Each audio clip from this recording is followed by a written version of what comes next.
Bonjour à tous, très heureuse de vous retrouver pour cette quotidienne du 8 février. Au sommaire aujourd'hui, les élections complémentaires et leur mode d'emploi. Quelles sont les lois qui régissent les droits politiques? On en parle avec le préfet du district de Nyons, Olivier Farjon. Bonjour à vous monsieur, accompagné aujourd'hui de Vincent Duvoisin, directeur des affaires communales et des droits politiques pour le canton de Vaud. Bonjour à vous également. En sport aujourd'hui, on donne la parole au HC Forward Morges, dis donc, on a de la peine aujourd'hui, qui s'apprête justement à entamer le premier tour des playoffs ce jeudi face à Puy. On reçoit sur le plateau les deux entraîneurs, Jonathan Lucier et Mathias Pitet. Bonjour à vous messieurs, bienvenue sur ce plateau. Enfin, en culture, on ira danser à l'usine à gaz avec la compagnie L'Amour Grand Format dirigée par Pierra Bellato qui est aujourd'hui avec nous sur le plateau. Bonjour Pierra, bienvenue à vous également. Vous allez nous présenter le spectacle Merci pour cette danse, à voir notamment le 17 février et qui appelle notamment les citoyens de la région à venir rejoindre le projet. De ton côté, Alexandre, où es-tu aujourd'hui? Que fais-tu? Salut Andrea. Eh bien, je suis à Nyons, je suis près de Pertan parce qu'on va aller ensemble ici à La Villa où se trouve la Manivelle. Tu sais, c'est cette bibliothèque d'objets où on peut à la fois donner mais aussi emprunter des objets. Tout le mois de février, la Manivelle, qui a ouvert ici à Nyons il y a un peu plus d'un an, propose 300 objets à disposition des Nyonnais gratuitement. Du coup, j'ai eu envie d'aller visiter et de voir quels objets se cachaient ici, qu'est-ce qu'on pouvait emprunter et qu'est-ce que les gens donnaient aussi. À tout à l'heure. À tout à l'heure, Alexandre, merci beaucoup. Allez, on passe au mode d'emploi des élections complémentaires avec vous, messieurs Olivier Farjon, Vincent Duvoisin. Je vous en prie, venez me rejoindre sur ce plateau. On va parler notamment de la révision de la loi entrée en vigueur en janvier 2022 avec deux articles qui nous intéressent aujourd'hui précisément et qui font des spécificités. On en a beaucoup entendu parler dans la presse, notamment avec des exemples concrets à Tannay, à Nyons, à Saint-Cergue aussi. On va en parler avec des différences entre les communes de plus de 10 000 habitants, moins de 10 000 habitants qui font plein de subtilités. Bonjour à vous, messieurs. On est ravis que vous soyez là. On va faire le mode d'emploi. C'est un peu comme l'école des fans. Pas de mauvaise réponse. On va essayer en tout cas de vous expliquer toutes ces spécificités qui font les joies des lois. On va prendre déjà le cas de Nyons. Alors, il y a eu ce premier tour des élections complémentaires avec un taux de participation moins de 30%. Comment vous analysez ce taux? Est-ce que c'est un taux qui est faible, moyen? Quel est votre regard là-dessus? Alors, je pense que pour une élection où il y a juste une élection communale, c'est un taux qui est normal pour la ville de Nyons. Je crois que j'ai regardé les dernières élections qui ont eu lieu pour des réélections. C'est pratiquement toujours dans les 30-35%. Donc je pense qu'on est dans la marge. C'est vrai que les autres élections, quand il y a des objets fédéraux d'importance, on monte à 45-60% dans d'autres communes. Donc je crois que celui-là est assez correct. Oui. Vincent Duvoisin, vous êtes aujourd'hui notre spécialiste et même en tout temps pour le canton. Mais déjà, expliquez-nous, quel est votre rôle exactement? C'est quoi votre métier? Alors ça, bonne question. Dans ce contexte-là, notre rôle, c'est plutôt de coordonner en fait l'organisation des scrutins, que ce soit des scrutins communaux, cantonaux ou fédéraux. S'assurer qu'il y ait une cohérence sur l'ensemble du canton. Oui, vous êtes surtout là pour répondre aux questions avec ces spécificités qu'on va aborder aujourd'hui dans cette interview. J'aimerais commencer par les bulletins nuls. Alors c'est vrai qu'à Nyons, il y en a eu plusieurs lors de ce premier tour des élections complémentaires, sans bulletin nul, sans bulletin blanc. Les nuls, ça veut dire quoi? Que les gens ne savent pas voter? Alors, je peux répondre un peu sur Nyons. C'est vrai que des personnes ont mis pratiquement l'entier du bulletin, enfin, des éléments qui ont été donnés, de la brochure.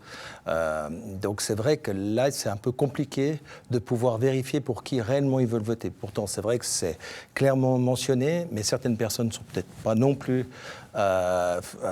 très au fait de pouvoir lire correctement ces bulletins. Et puis, malheureusement, c'est une mauvaise manipulation. Et puis, le bureau du conseil, à un moment, doit considérer comme nul dès qu'il y a plus de noms pour une élection du type qui était une seule personne qui doit passer. Ouais, c'est quand même des chiffres qui sont importants. C'est 100 bulletins nuls, c'est 100 bulletins blancs. Ça fait plus de 200 voix qui auraient pu faire une différence. Comment est-ce qu'on pourrait corriger cette situation? En passant à NRTV, par exemple. Mais c'est vrai que c'est compliqué parce qu'on a un deuxième problème, c'est qu'on ne sait pas qui sont les personnes qui ont voté. Donc, faire de l'information, on peut la faire, on essaie de faire des thématiques. Je crois que c'est clairement mentionné lors de l'envoi.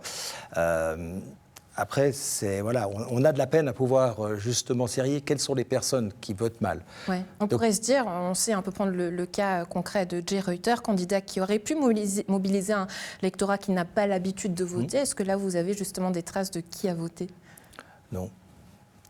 Aucun Non, moyen de malheureusement, enfin voilà, c'est aussi... Ou heureusement. Voilà, ou heureusement dans une démocratie. Je te rejoins totalement.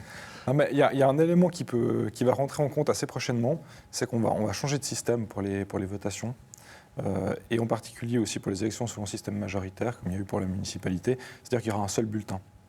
Les gens ne se tromperont plus en mettant plusieurs bulletins à la fois ou ce genre de choses-là, parce qu'en fait, ils auront un seul bulletin avec des croix à cocher. Ouais, donc on on espère que facilite ça le réduira. processus. Voilà, exactement. Ouais, très bien. On peut parler d'une petite anecdote, il y a eu plusieurs voix éparses qui ont été citées à Nyon. Le président du conseil a fait toute la liste, mais il y a eu une voix pour Alexandre Démétriades, municipal déjà en place. Est-ce qu'on peut voter pour quelqu'un qui est déjà en place? Et ce vote-là, comment est-ce qu'il est comptabilisé? Est-ce que c'est une voix éparse ou est-ce que c'est un vote nul? Il a été pris comme voix éparse.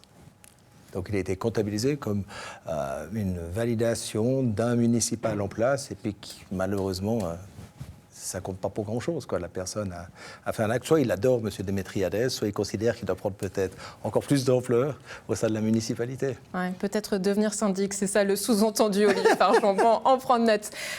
Plus sérieusement, le second tour aura lieu le 26 février. À partir du moment où la personne sera élue, quand est-ce qu'elle prendra réellement ses fonctions? Alors, une fois que l'élection est avérée, il y a bien évidemment un délai de recours. Mais celui-là, il est assez court, c'est 3 jours. Délai de recours, qui peut recourir? N'importe qui, en fait, à partir du moment où on a quelque chose à reprocher au processus. Ouais, c'est-à-dire qu'on écrit à qui et comment est-ce qu'on fait si on a quelque chose à reprocher au processus? Mode d'emploi, hein, je vous l'ai dit. Alors, on écrit à M. Farjon, directement, Exact. Ouais. ou à sa collègue, et puis on envoie ça par écrit. Ouais. L'assermentation, comment est-ce qu'elle se déroule? Au bureau du conseil, c'est le président du conseil qui fait la sermentation. Après, ils peuvent organiser une cérémonie avec l'ensemble de la municipalité. Enfin, c'est eux qui s'organisent de quelle manière ils font entrer en fonction la personne. Ça peut être avec plus ou moins de faste, ça dépend des communes. Ça, c'était pour Nyon. J'aimerais qu'on s'intéresse à présent au cas de Tannay. On en a beaucoup entendu parler dans la presse. On dit qu'aujourd'hui, c'est un cas dit absurde puisque 2 candidats se sont présentés. Finalement, une candidate s'est retirée parce qu'elle a eu une autre opportunité professionnelle. Et malgré le désistement donc, de cette candidate, aujourd'hui, l'élection va se faire. Cette élection complémentaire aura lieu à la municipalité de Tannay. Pourquoi est-ce que ce n'est pas légal de retirer sa candidature? Alors, parce que c'est écrit dans la loi. Ça, c'est la réponse la plus simple. Après, la question, c'est pourquoi est-ce que c'est prévu dans la loi? Alors, c'est vrai que le cas de figure de Tannay, c'est pas pour ça que la loi a été prévue. La loi a été prévue pour éviter que les gens puissent juger ou pas du maintien de leur candidature en fonction des autres. Donc on veut vraiment éviter une sorte de tourisme, si on veut bien. Peut-être je me présente, peut-être je me présente pas, j'ai jusqu'au dernier moment pour décider. Donc l'idée, c'est vraiment, une fois qu'on a fait acte de candidature, on la maintient. Ouais, on a quand même conscience, je ne sais pas si vous l'avez, mais que c'est une situation absurde, on peut le dire comme ça? Alors, pour ce cas-là, elle est absurde, parce que la personne s'est lancée dans la course, a dit j'ai du temps, un événement fortuit arrive, ok, je me retire, mais il peut arriver d'autres choses, c'est vrai, comme l'a expliqué Vincent Duvoisin, on peut avoir des personnes qui, entre guillemets, déposent une candidature, puis après, il peut avoir une pression d'une certaine partie de la population, d'autres candidats, enfin s'il y a plusieurs et tout ça. Et puis l'objectif, c'est justement pour éviter les pressions qu'on dit, du moment que vous avez fait acte de candidature, que vous avez compris, alors là peut-être non plus, il n'y avait pas une compréhension forte du rôle, ce qui a nécessité peut-être de prendre contact aussi avec les autorités pour se rendre compte que ce n'est pas 1 heure comme ça de temps en temps, mais plusieurs heures par jour avec des responsabilités. Voilà, c'est aussi pour cadrer un petit peu, puis éviter d'autres éléments extérieurs. Ouais. Autre spécificité, c'est ces communes de plus de 10 000 habitants et moins de 10 000 habitants, notamment au second tour. On s'était beaucoup posé la question à Nyon si toute personne pouvait se présenter lors du 2e tour. Qu'est-ce qu'il en est si la personne n'était pas présente lors du 1er tour? Est-ce qu'elle peut arriver et se présenter lors du 2e tour? Alors c'est un petit peu plus subtil que ça. En fait, ça ne s'axe pas sur la personne, mais sur la liste qui a été déposée. Il faut que la liste qui a été déposée, sur laquelle est le candidat au 1er tour, ait obtenu 5% des voix. Ouais. À partir du moment où on a obtenu 5% des voix, on a le droit de présenter un candidat pour le 2e tour. Ça peut être le candidat du 1er tour ou un autre. Oui. Pourtant, il faut que la commune ait plus de 10 000 habitants, parce qu'on peut citer le cas de Saint-Cergue, où la municipale Muriel Larcher-Galibourg s'est présentée et a été élue justement au deuxième tour. Pourquoi cette distinction entre les petites et les grandes communes? Olivier Fargeon, Vincent Duvoisin, qui l'apprend? Je l'apprends volontiers. Alors, il faut savoir que cette règle, à la base, elle existe pour le Conseil d'État. Donc ça a été un système qui a été mis en place pour éviter un peu des candidatures, on va dire, fantaisistes au deuxième tour, qui feraient perdre du temps et de l'argent. On peut imaginer que ça peut éviter une élection tacite, quelqu'un qui se présenterait alors que visiblement un candidat a toutes ses chances d'être élu vu le score assez important qu'il aurait fait au premier tour. Donc ça évite ce genre de choses-là. Et puis aussi, ça va permettre de limiter la quantité de matériel de vote qui est produit. Moins il y a de candidats, plus le fascicule est léger et moins on part sur des coûts. Ouais, éviter de perdre de l'argent, ça peut paraître paradoxal en vous entendant, puisque si on revient sur le cas de Tannay, là en l'occurrence, on va la faire, cette élection complémentaire, même si les deux candidats ne se présentent pas. Là, finalement, il y a de l'argent qui est engagé dans ces complémentaires. Mais c'est pratiquement le seul cas que je connaisse, la situation de Tannay. Donc, en guillemets, je dirais que je pense que la loi est bien faite parce que ça peut éviter d'autres problèmes qui seraient plutôt de l'ordre, justement, de la démocratie.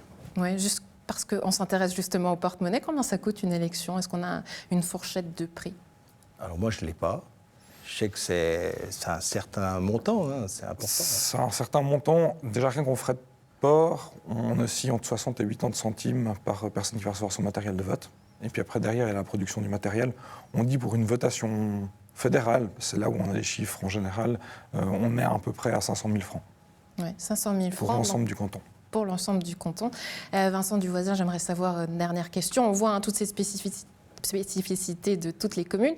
Est-ce que vous avez à un moment donné l'idée ou la volonté d'avoir un bilan, quand toutes ces complémentaires sont passées, pour justement pouvoir corriger le tir ou changer certaines choses? À quel moment est-ce que ça se fait au niveau du canton? Alors, des complémentaires, il y en a vraiment tout le temps. Donc, disons qu'il n'y a pas vraiment de période pour marquer le temps de faire un bilan à ce niveau-là.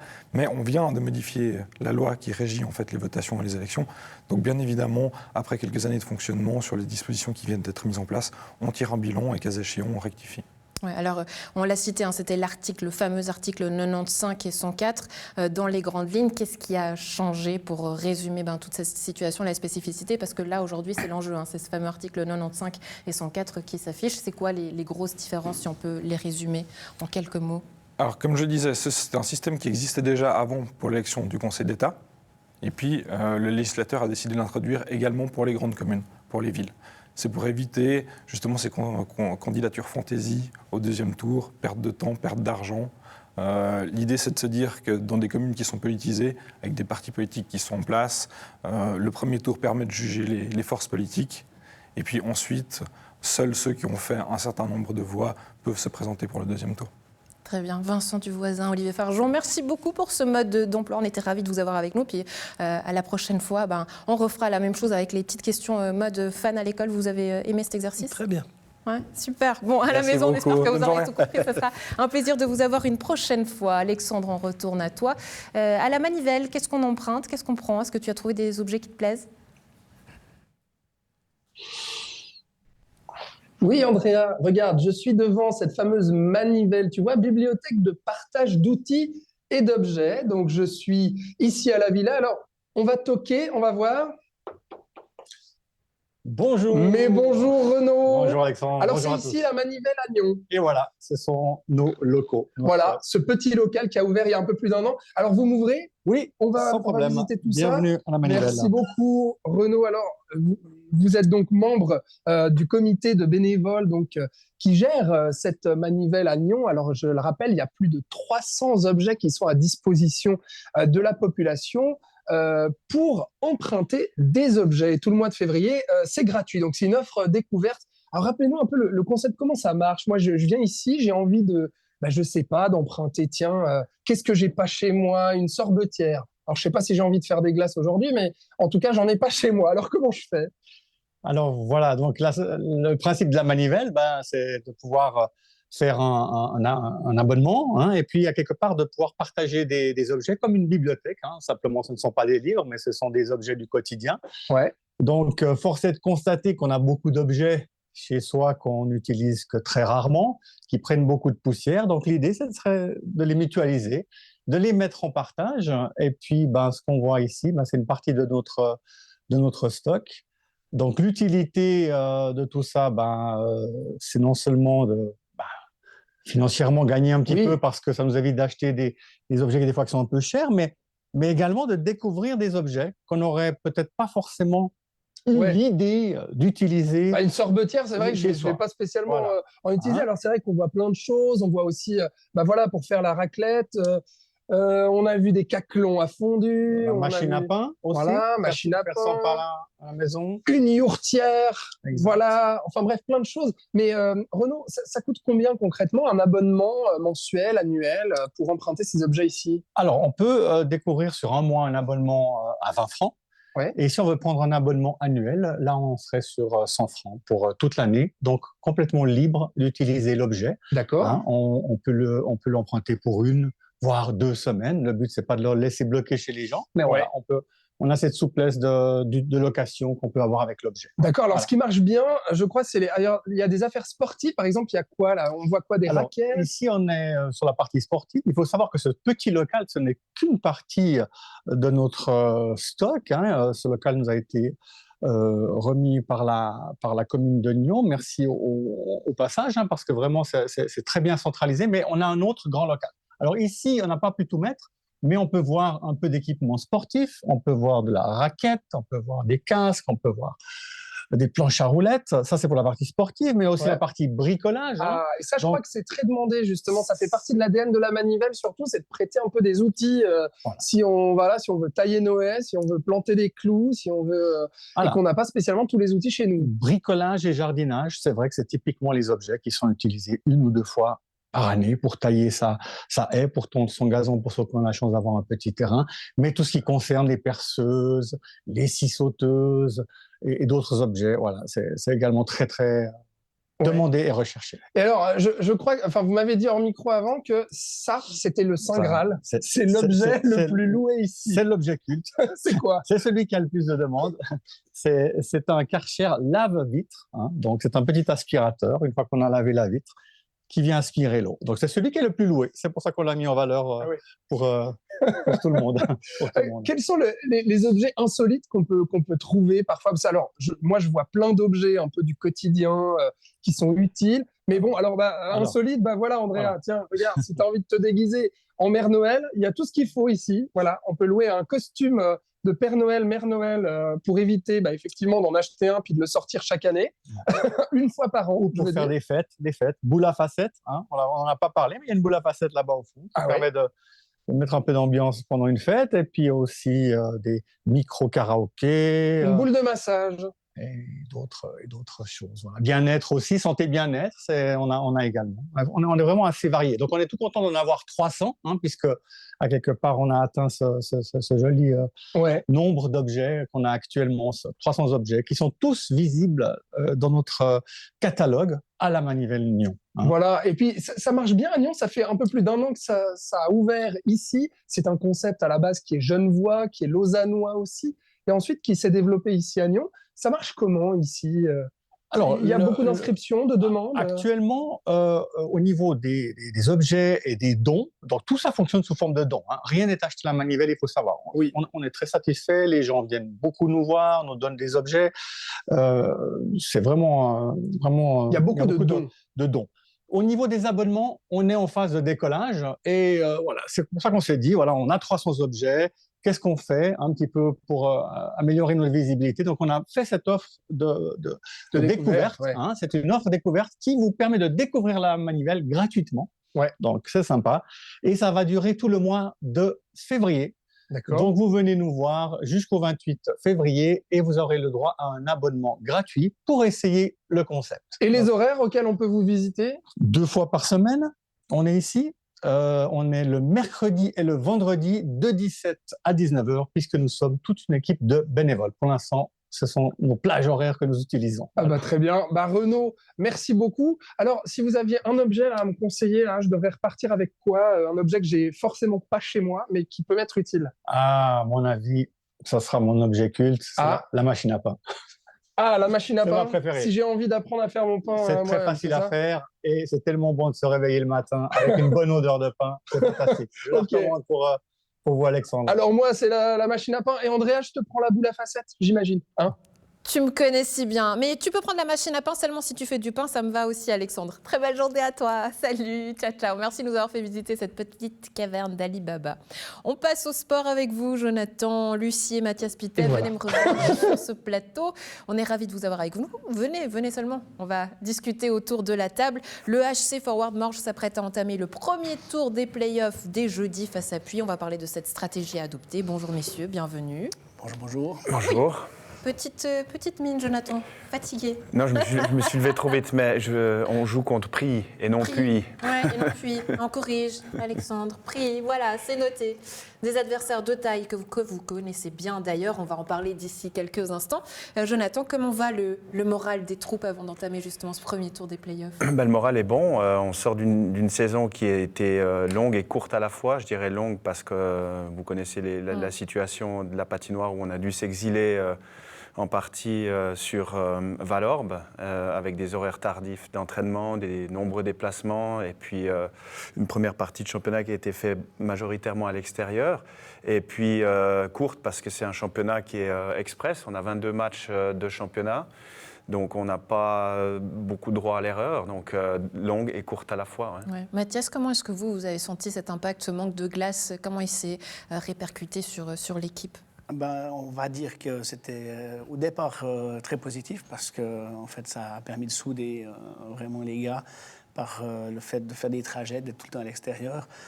Après, maintenant, on va dire que le retour à la maison, il est un peu plus compliqué puisqu'on n'a encore pas gagné une fois à domicile. Pour rebondir aussi, la saison est courte parce que tout simplement, on commence une saison au mois d'août à préparer et on la finit, si tout va mal, en se faisant éliminer les playoffs à mi-février. Alors qu'on aimerait pouvoir justement profiter de notre patinoire un peu plus longtemps. Ouais. Pourquoi ne pas gagner à la maison? Pourquoi est-ce que le HC Forward Morges n'arrive pas à gagner à la maison? Est-ce que ça veut dire qu'il ne se sent plus vraiment chez lui? Non, pas du tout. C'est pas le cas. C'est un concours de circonstances qui a fait qu'on n'a pas encore eu le privilège et la chance de gagner chez nous. Et on y travaille d'arrache-pied tous les jours avec Mathias et les gars pour trouver là où les solutions pour arriver à revenir avec une victoire chez nous. Et on va le faire. Ouais, alors malgré tout, dans le championnat, vous êtes actuellement 6e du classement, 6 défaites et 4 victoires, si je ne dis pas de bêtises. Qu'est-ce qui manque? Il manque de la constance, il manque une certaine expérience, on est si proche et si loin à la fois par certains moments, et puis on est toujours dans cette phase de reconstruction. Ce sont une équipe jeune qui grandit bien ensemble, qui aime grandir ensemble, donc il ne nous manque pas grand-chose. Ouais. Vous avez été dur, pourtant je trouve, dans la presse on a pu lire que vous avez dit des joueurs qui jouaient comme des jeunes hommes et qu'en play-off il allait falloir jouer comme des hommes. Pourquoi? Parce que c'est ce qui va séparer en fait le succès ou l'insuccès, comme on dit. Donc on arrive à jouer maintenant tous les 2 jours. De jouer comme des hommes, c'est de finir ses mises en échec, c'est de jouer vraiment plus agressif, on va dire, de manière constante sur 60 minutes, voire plus. Et ça, il va falloir se mettre dans la tête et de commencer tout de suite à le faire. Ouais, Mathias, je vous vois hocher de la tête. Ça veut dire quoi, jouer de manière plus agressive? Mais jouer plus agressif, mais jouer surtout comme des hommes, c'est ce qu'il ne faut pas oublier, c'est qu'on est une équipe qui est très jeune, qui est en phase d'apprentissage depuis quelques années, qui évolue. Donc c'est normal que quand on est confronté à des adultes, c'est une moyenne d'âge de plus de 30 ans. Nous, on a une moyenne d'âge de 24 ans, donc les 6 années d'expérience de hockey à ce niveau-là, ça se ressent. Et c'est d'emmagasiner toutes ces expériences, c'est ce qu'on peut aussi nous leur inculquer. Pour la plupart, c'est peut-être une première expérience de play-off et autres. Donc, Alors, je peux comprendre la frustration de ne pas gagner parce qu'on a envie de gagner. Hein, c'est avant ça, participer, bon, ça on l'entend, mais on a quand même envie de gagner, c'est vrai, dans le sport. Mais en tant qu'entraîneur, j'imagine qu'il y a aussi un challenge parce que c'est des jeunes joueurs, mais des joueurs que vous pouvez aussi modeler à votre façon. Est-ce que là, c'est pas aussi un joli challenge? C'est l'essence même de notre mission. Je veux dire, si on a pris ce challenge-là depuis maintenant quelques saisons, c'est justement pour en arriver là. C'est toujours facile de gagner avec des bons joueurs ou de gagner des titres et autres. Le plus beau, c'est de former et d'arriver à modeler ou en tout cas d'essayer de faire en sorte que ces joueurs prennent les bons conseils. Et l'essence même de notre salaire, c'est ça, quoi. C'est vraiment de progresser, de voir qu'on évolue. Et ça, c'est vraiment le plus beau des salaires pour des entraîneurs. Ouais. En tout cas, de notre... Ouais. Ce premier tour donc, des playoffs qui commence jeudi face à Prilly, une équipe que vous connaissez bien. Ça va être quoi l'enjeu ? Une place en demi-finale, premièrement, d'emmagasiner de l'expérience comme Mathias vient de le relever. Et puis moi, je pense et je reste persuadé que c'est une belle fête du hockey pour le canton de Vaud. On arrive sur des jours serrés à jouer tous les 2 jours, avec du monde dans les patinoires, avec cette adrénaline, cette tension qui est sur la glace. Les joueurs se connaissent aussi en dehors. C'est des joueurs qui sont passés par Morges ou dans la région. Le monde du hockey est petit. Et puis, on a eu la chance, lors du dernier match la semaine passée contre Prix, d'avoir plus de 350 personnes, ce qui est vraiment... Donc un public roman présent, oui. Qui vient principalement de Romandie ou d'ailleurs même ? Non, principalement du bassin lémanique et de la Romandie. Mais moi, je reste persuadé que l'aspect local est primordial à ce niveau-là. Et puis, on a fait revenir des gens qui avaient plus ou moins déserté la patinoire ces dernières années. Et puis, de voir plus de 350 personnes le dernier match de championnat, pour moi, c'est aussi le salaire des joueurs. C'est une forme de reconnaissance. Et j'en suis certain, Mathias pourra le confirmer, on va vers des matchs avec du monde, Ouais, que ça soit à Prix. Comment on l'explique ? C'est parce qu'aujourd'hui, c'est des matchs spectacles, je vais les appeler comme ça ? Alors déjà, on a la chance de jouer un vrai derby, qui est... ça, c'est une logique implacable. Ça intéresse tout le monde, ça intéresse les joueurs qui sont déjà... qui ont fini leur saison, ça intéresse les futurs joueurs qui vont peut-être rentrer en Ligue active l'année suivante. Donc, ils se disent, mais c'est soit Morges, soit peut-être Prix. Et donc, il y a un engouement qui se fait. Tout le monde se connaît, comme Joe l'a dit. Après, pour revenir à l'histoire de l'affluence, il faut savoir qu'en Suisse romande, on a... statistiquement parlant, les meilleures affluences en moyenne, c'est Delémont avec 250 spectateurs. Si on prend l'autre groupe, ils ont une moyenne, les premiers clubs, c'est 450 spectateurs. Donc on a aussi encore une différence à ce niveau-là où il faut qu'on travaille, il faut qu'on amène du monde, il faut qu'on trouve des solutions pour amener du monde. Et il n'y a pas que le spectacle, il y a le fait aussi qu'on joue avec des joueurs de la région qui sont issus de notre club, qui sont issus de la région de Morges, de la Côte. Et ça, c'est justement de fédérer et d'intéresser un petit peu tout le public. Ça, c'est quelque chose d'important. Et j'incite les gens à venir parce que c'est un niveau c'est le premier niveau amateur. Et je veux dire, ça a le mérite d'être suivi. Voilà, le rendez-vous est pris. En tout cas, Mathias Pittet, Jonathan Lussier, merci beaucoup d'avoir été avec nous. Et puis, on se réjouit donc d'avoir de vos nouvelles suite à ce match. Et puis, peut-être même en finale, on attend la coupe, nous. Ça vous va ? Oui, nous aussi. Voilà, très belle journée à vous. Merci beaucoup d'avoir été avec nous. Et puis, vous allez peut-être partir en dansant. En tout cas, Pierra, je vous invite à nous rejoindre en dansant. Venez seulement avec vous, Pierra. On va parler de la compagnie L'Amour Grand Format que vous dirigez. Vous êtes actuellement en résidence de création à l'usine à gaz durant 3 sessions de travail où vous présentez à chaque fois un spectacle intitulé « Merci pour cette danse » à voir prochainement le 17 février, je crois, si je ne dis pas de bêtises, à l'usine à gaz. Le 17, ouais. Et puis d'autres dates qui vont venir, on va en parler d'ici quelques instants. Mais déjà, comment il est né ce spectacle « Merci pour cette danse » ? Alors, merci de m'accueillir déjà. Avec plaisir. Comment il est né ? Il est né il y a tellement longtemps. Il a commencé à naître il y a tellement longtemps, en 2019, parce que moi, je travaille en écriture de plateau, ça veut dire qu'il n'y a pas un texte au préalable. Et donc, je voulais travailler au départ sur complètement autre chose, sur une thématique qui était celle de l'écart entre les rêves et la réalité. Voilà. D'où le chemisier. Peut-être, si vous inspire ça, c'est bien. Moi, c'est vrai, je n'ai pas pensé à ça. Et du coup, j'ai réuni toute une équipe d'artistes que j'aimais déjà beaucoup autour de moi pour qu'on essaie de trouver une espèce de grammaire commune et comment on allait parler. Il n'y a pas de texte, donc c'est quoi comment on fait, nous, pour s'adresser à un public. Et puis finalement, de fil en aiguille, ça nous a suivis, on a continué à travailler ensemble et du coup, le projet a complètement évolué avec nos préoccupations, nos rencontres, nos discussions et c'est devenu le cœur du projet aujourd'hui. C'est beaucoup plus... la crise qu'on traverse, qui a commencé il y a déjà longtemps, qu'on traverse encore aujourd'hui, puis qui, je pense, va durer. Ouais. Et cette crise aujourd'hui, elle s'exprime comment dans votre spectacle? Comment est-ce qu'elle s'est incarnée? Alors, c'est bien de parler d'incarnation, parce qu'on travaille beaucoup autour du saut. Donc, en fait, oui, ça s'appelle Merci pour cette danse, et c'est un hybride entre danse et théâtre. Et pour le côté danse, on travaille beaucoup sur le saut, sauter sur place. Et donc... Pourquoi le saut? Qu'est-ce qu'il symbolise? Il symbolise tellement de choses, mais c'est aussi qu'est-ce qu'il permet. Enfin, en tout cas, à nous, il nous permet de nous réunir, de nous donner de la force, sans capacité, comme on dit, et puis aussi d'aller dans une dépense festive, joyeuse. C'est là aussi où on rejoint la danse. Et dans une logique aussi non productiviste. En fait, il n'y a pas vraiment de but. Enfin, je veux dire, on cherche rien, on ne cherche pas à atteindre quelque chose à travers le saut, sauf mais peut-être une connexion aussi avec le public, de créer cette énergie avec le public, qui est d'ailleurs invité à participer au spectacle. Vous les appelez les témoines, c'est ça? Oui, c'est ça, témoins-témoines. C'est juste qu'à la première édition, seules des femmes se sont inscrites, donc c'est devenu le groupe témoines, mais je crois que pour cette édition, il va aussi y avoir des témoins, ou des personnes non-binaires aussi. En tout cas, tout le monde est la bienvenue. C'était quoi la question? Comment est-ce qu'on peut rejoindre le projet? Eh ben, c'est très facile. Alors, sur le site de l'usine à gaz, il y a un petit formulaire qu'on peut remplir. Et une fois qu'on me l'envoie, je réponds tout de suite en disant quels sont les points de rendez-vous. Parce que les gens sont invités à venir tout le temps, assister à toutes les répétitions. Mais il y a quand même un peu des moments clés où c'est un peu plus pensé pour LE. Et donc, où c'est... Bon, je sais pas si c'est plus intéressant, mais en tout cas, voilà, c'est ces moments-là.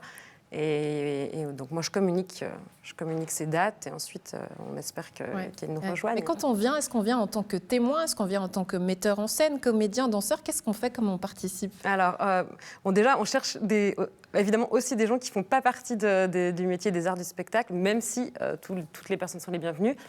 Et en fait, de plusieurs façons. Pour l'instant, il y en a il y a eu des sessions où elles sont venues au plateau avec nous, donc où elles ont sauté aussi, par exemple, et pensé, parce qu'on ne fait pas que sauter. On saute, on pense, on saute, on pense. Des sessions où on observe et l'idée, c'est qu'on puisse vraiment participer. Donc, par exemple, dire ce que ça nous aurait donné envie de voir ou d'inverser une proposition, de se dire « Ah, mais moi, ça m'aurait intéressé que ça commence plutôt par la fin » et puis que nous, on puisse essayer d'y répondre, qu'on puisse essayer de le faire, quoi. Ouais, c'est quand même un sacré lâcher-prise en tant qu'artiste, parce que finalement, vous avez carte blanche, mais vous vous questionnez constamment, vous remodelez la pièce avec les inputs que vous recevez du public. Pourquoi vous cherchez cette manière de faire? Ouais, parce qu'en fait...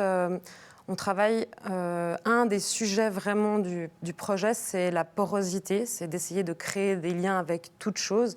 Alors bien sûr les espèces humaines, mais aussi non humaines, mais bon, la porosité, quelle qu'elle soit. Et donc on s'est dit qu'avec le public, c'est ce qui est ressorti aussi des premières étapes de travail qu'on a pu montrer, c'est que la richesse des moments à la sortie de la présentation, la richesse des échanges et tout ça, était vraiment formidable. Et du coup, on a essayé d'imaginer une forme où ça pouvait presque faire partie du spectacle ou de la recherche, ou en tout cas du moment qu'on offre à un plus large public. Donc créer un moment, ensuite le vivre, et puis qui continue peut-être à faire émerger certaines pensées ou philosophies, on ne sait pas. C'est à voir à l'usine à gaz. Il y a déjà une première représentation le 13 octobre, la prochaine aura lieu le 17 février, et puis un prochain rendez-vous en juin. Et puis le spectacle continue à vivre hors usine à gaz et hors Nyon. C'est ça, ouais. Au Théâtre du Loup à Genève et puis à l'Abri aussi à Genève sur cette saison et puis la saison d'après également. Je précise juste que là, plus spécifiquement, c'est plutôt des invitations à participer à des répétitions c'est vraiment des sorties de résidence plutôt que là, des dates de spectacle. Les dates de spectacle, elles sont plutôt justement en avril à Genève, en septembre à Genève, et puis on revient à Nyon la saison prochaine pour les dates de spectacle. Voilà, toutes les dates sont à voir à l'usine à gaz. Pira, merci beaucoup d'avoir été avec nous. On va terminer en sautant. Ouais, hop, c'est parti. Un plaisir d'avoir été en votre compagnie. Bonne suite de programme. On se retrouve demain. Merci. Merci Pira.